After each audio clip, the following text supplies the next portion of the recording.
It's time for our visit with Rangers head coach Matt McMahon. The Rangers losing this one 63-59. This was a defensive battle. That's kind of what we thought it might be if the Rangers could control the tempo.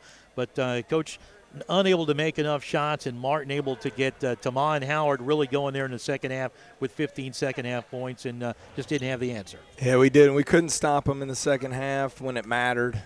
63 points allowed. It's good enough to win. But just some of the mental errors there in the second half. We foul a three-point shooter at the shot clock buzzer. We don't box out on a free throw. We only gave up 6 offensive boards for the game, but 5 of them in the second half. Seemed like all of them were at critical times. And as you mentioned, Howard just kicked her butt. Big day for Jeffrey Moss. He really kept in it. When Wayne Langston goes to the bench with 2 early fouls, he sat for the last 16:05 of the first half and then much of the second half. But Jeffrey with 22 points, 6 of 12 from 3 range, and he also, with Wayne on the bench, got 8 rebounds for you. Yeah, Jeffrey was great. He really gave us a lift at both ends of the floor. It was solid defensively as usual. But you look at the stats and you say 26 threes, too many threes, but that's the way Martin plays. On the year, their opponents, half their shots are threes. They pack it in the paint.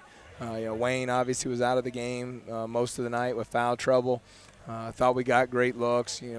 10 of 26 is good enough, but we had some big ones open there down the stretch that we didn't knock down. With Martin playing that matchup zone, they play it very well. When Wayne was in the game, they always had at least 1.5, sometimes 2 guys standing with him.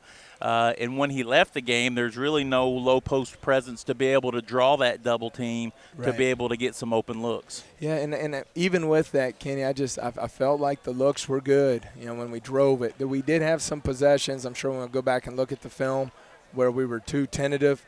We didn't get the ball moved quickly enough and move the zone enough to overload the matchup. I thought we did a better job of that in the second half.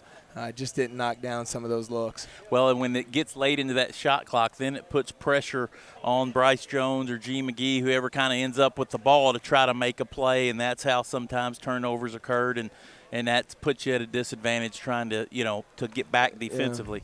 Yeah. I think the turnovers you mentioned, that was just a critical stat. I know 12's not a terrible number, but when you're playing against 40 minutes, a matchup zone, not a whole lot of gambling that they do.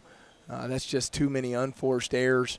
And we can, when you're struggling to make open shots, you can't afford to have those empty possessions where we turned it over.